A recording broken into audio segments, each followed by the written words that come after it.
Chapter 1. A normal afternoon. Tom and Jack were best friends.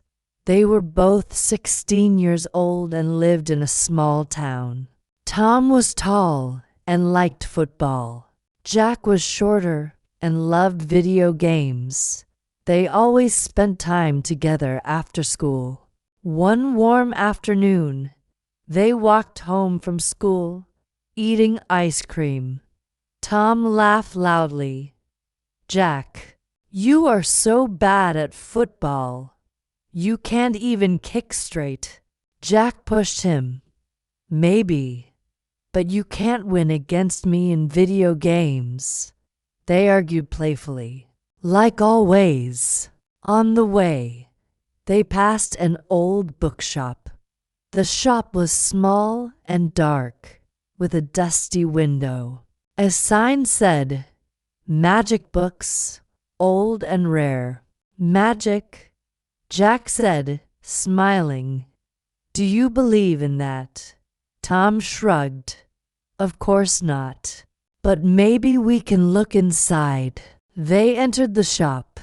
The air smelled like paper and dust. Books were everywhere, piled high. An old man sat behind the counter. He wore glasses and had a long white beard. "Good afternoon," the man said softly. "Are you looking for something special?" Tom laughed. "We're just looking." Jack walked around. His eyes stopped on a strange book with a golden cover. On the front, it said, "The Life of Another." "That looks cool," Jack said. He opened it. Inside were strange drawings and words. "It says here, 'Read this aloud, and you can live in another body.'" Tom grinned. "Ha, that's silly. But read it anyway." Jack read the first sentence out loud. The letters began to glow. Suddenly, the air in the shop grew cold. The floor shook. "What's happening?" Tom shouted. The book shined with bright light. Before they could close it, the light swallowed them. Everything went black. Chapter 2. A shocking discovery. Tom and Jack woke up on a soft bed. They looked around. The room was pink and full of posters of pop stars, makeup on the table, and dresses in the closet. "This is not my room," Tom whispered. Jack rubbed his eyes. "Not mine either." Then they both looked at each other and screamed. "Why are you screaming?" Tom asked. "Because you look different," Jack shouted. Tom ran to the mirror. He gasped. A girl's face looked back at him. Long brown hair, big green eyes, soft skin. Jack pushed him. "Move, I need to see." He looked in the mirror and froze. The same girl looked back because he was inside the same body too. "What?" Tom shouted. "We're both in this body." "Yes," Jack said. "We are inside a girl. Look, when I move the hand, it moves. When you move, it also moves." They tried to move at the same time. The body fell onto the bed. "This is crazy," Tom said. "How can two people be inside one girl?" Jack picked up the book, which lay on the table. The golden cover was still glowing, but inside, the words were gone. Tom sighed. "Great, we are stuck." At that moment, the door opened. A woman walked in. "Emma, dear, are you awake? Dinner is ready." Tom and Jack froze. The woman smiled. "Hurry up, Emma. Your father is waiting." She left. "Emma?" Tom whispered. That must be this girl's name, Jack said. They looked in the mirror again. The girl's body was about 16, just like them. Tom put his hands on his head. So, we are now Emma. Jack laughed nervously. 2 boys, 1 girl's body. This will be strange. Chapter 3: Dinner with the Family. Tom and Jack sat on the bed, still shocked. They were both inside Emma's body. What do we do now? Tom asked. We go to dinner, Jack said. We can't make people suspicious. They stood up, but it was not easy. When Tom tried to move left, Jack tried to move right. The body almost fell. Stop pulling, Tom shouted. You stop, Jack shouted back. Finally, they agreed. Tom would control the right side of the body, and Jack would control the left side. Slowly, step by step, they walked out of the room. In the dining room, Emma's family sat at the table. There was Emma's mother, her father, and a little brother. The father smiled. There you are, Emma. Sit down. Tom and Jack sat carefully. They tried to act normal. Did you finish your homework? The mother asked. Tom and Jack looked at each other. Then Tom answered quickly, yes, of course. The little brother laughed. Emma, you sound funny today. Jack whispered inside. Careful. Don't talk too different. They ate dinner. Soup, bread, chicken. It was strange for Tom and Jack because they were used to eating fast. But Emma's family ate politely. The father asked, How was school? Jack whispered, What do we say? Tom said aloud, It was okay. The mother nodded. Good. Don't forget your test next week. Tom and Jack froze. Test? They thought together. After dinner, they went back to Emma's room. They closed the door and fell onto the bed. This is hard, Tom said. We have to pretend to be Emma. Jack nodded. Yes, until we find a way back. They both looked at the golden book again, but the pages were still blank. Chapter 4: First day as Emma. The next morning, Emma's alarm rang loudly. Tom and Jack groaned. We have to go to school? Tom asked. Of course. Or her parents will notice, Jack said. They dressed in Emma's clothes. It felt strange to both boys. The skirt was light and soft. Tom said, I can't believe this. Jack said, Just don't think too much. At school, Emma's friends waved. Hi, Emma. Tom and Jack waved back awkwardly. The first class was English. The teacher said, Emma, can you read the first paragraph? Tom whispered inside, I hate reading aloud. Jack whispered back, I'll do it. He moved the body's mouth and read slowly. The class listened. It was simple. The teacher smiled. Good job, Emma. Tom sighed with relief. At lunch, they sat with Emma's friends. One girl asked, Emma, did you finish the math homework? Tom whispered, Did we? Jack whispered, No idea. Aloud, they said, maybe later. The girl laughed. You're always like that. Tom and Jack smiled nervously. During sports class, things got worse. The teacher said, "Today, basketball." Tom was happy. Finally, something I'm good at. But when he tried to play, Jack also tried to move. The body tripped and fell. Everyone laughed. "Emma, are you okay?" the teacher asked. "Yes," Tom and Jack said together, embarrassed.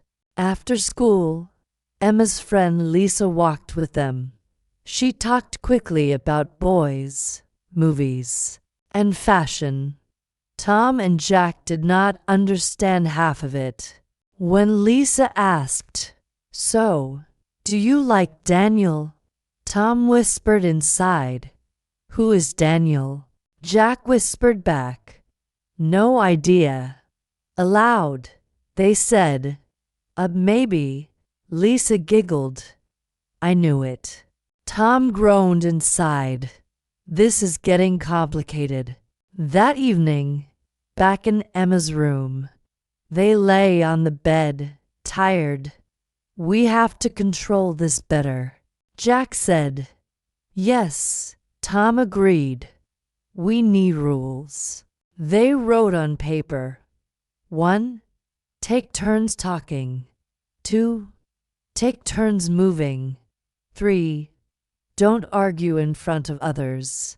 Then they looked at the golden book again. It still had no words. "How do we fix this?" Jack asked. Tom looked serious. "Maybe we need to learn about Emma's life. Maybe the book wants us to understand her before it lets us go back." Jack thought, "That makes sense. Then we must live as Emma until we learn the lesson." They were quiet for a moment. Then Tom said, "Well, tomorrow will be another strange day." Jack laughed. "Yes, 2 boys, 1 girl's life. What could go wrong?" Chapter 5. Trouble at School. The next morning, Tom and Jack woke up inside Emma's body again. They were getting used to it, but it was still strange. At breakfast, Emma's mother said, "Emma, don't forget your science project. It's due today." Tom whispered inside, "Science project? We don't know anything about that." Jack sighed. "We'll just improvise." At school, the teacher asked the class to show their projects. Some students brought models of volcanoes, others had posters. When it was Emma's turn, Tom and Jack stood in front of the class with nothing. "Emma, where is your project?" the teacher asked. Tom panicked. I forgot it at home." The class laughed. The teacher frowned. "This is not like you, Emma. You usually work hard. You will lose points." Jack whispered angrily, "Great. Now we're making Emma look bad." During lunch, Lisa came again. "Emma, are you okay? You're acting strange. You forgot your homework. You play basketball like a clown, and now no project." Tom forced a smile. "I'm just tired." Lisa gave a worried look. "If you need help, just tell me." Tom and Jack felt guilty. They were hurting Emma's school life. That afternoon, in history class, the teacher asked questions. "Who can tell me when the town was founded?" Tom whispered, "Easy, 1800 something." Jack whispered, "No, I think it's 1700s. They both shouted different answers at the same time. The class laughed again. The teacher shook his head. "Emma, please focus." By the end of the day, Tom and Jack were frustrated. "This is harder than I thought," Tom said. Jack nodded. Maybe the book wants us to understand Emma's problems. She has responsibilities. She's not just a girl with friends. She works hard. They walked home slowly. When they reached Emma's room, they opened the golden book again. For the first time, letters appeared faintly on one page. It said, "Live her life, learn her heart." Tom read it aloud. Live her life, learn her heart. What does that mean? Jack said. It means we have to understand Emma's feelings. Maybe then the book will let us return to our own bodies. They looked at each other. For the first time, they both felt serious. This was not only funny anymore. It was important. Chapter 6. Learning Emma's Life. The next days were different. Tom and Jack decided to pay attention. They woke up early, did Emma's homework, and listened in class. Tom helped in sports. Jack helped in reading. Together, they started to act more like Emma. At home, they noticed small things. Emma's mother worked long hours. Her father was kind but tired after work. Her little brother always wanted attention. Emma often helped him with his homework. Tom whispered, "She does so much for her family." Jack whispered, "Yeah, we only thought about football and games. Emma thinks about everyone." One evening, Emma's mother came to the room.